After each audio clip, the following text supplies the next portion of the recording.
ये कहानी है आशिक और सीता की। गांव के छोटे से घर में आकाश और सीता का जन्म हुआ। माँ बाप किसान थे, ज्यादा पढ़े लिखे नहीं थे, मगर सपने बड़े थे। बचपन में जब भी आशिक खेत में पिता के साथ जाता, सीता उसकी किताबें संभाल कर रखती। दोनों साथ खेलते, साथ रोते और साथ ही हंसते। सीता बहुत समझदार थी। वो अक्सर आशिक से कहती, भैया तू खूब पढ़, बड़ा आदमी बन, मैं तेरे लिए अपने सपनों का त्याग कर दूंगी। आशिक हंसकर जवाब देता, पगली मेरे सपनों में तू ही तो है, तू साथ होगी तभी मैं कुछ बन पाऊंगा। एक दिन मेले में दोनों खो गए, घंटों बाद मिले तो सीता रो रही थी।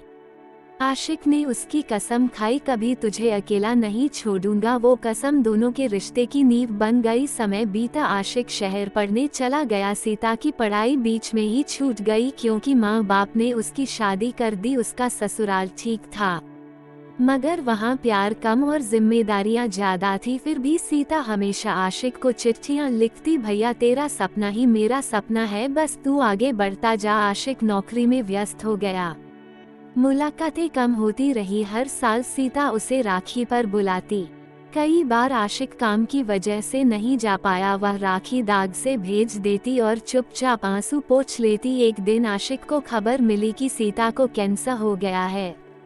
उसकी दुनिया हिल गई। वह दौड़ा दौड़ा पहुंचा, सीता बिस्तर पर पड़ी थी, मगर चेहरे पर मुस्कान थी। उसने कहा, भैया डर मत, मुझे बस इतना चाहिए कि तू मेरी आखिरी राखी पर साथ हो। आशिक ने हाथ पकड़कर कहा, नहीं सीता तू ठीक होगी, मैं दुनिया की सारी दवाएं ले आऊंगा। सीता मुस्कुराई, भैया मौत तो सबको आनी है, मगर तू वादा कर मेरी बेटियों को अपनी बेटियों जैसा पालना, यही मेरी आखिरी राखी होगी। राखी के दिन सीता ने कांपते हाथों से आशिक की कलाई पर राखी बांधी। आंसू उसकी आंखों से बहे, मगर होठों पर मुस्कान थी। कुछ ही दिनों बाद सीता ने दुनिया छोड़ दी। सीता की छोटी सी बेटियां आकाश के पास आ गई। उसने उन्हें उसी तरह पढ़ाया लिखाया जैसे अपनी बेटियों को।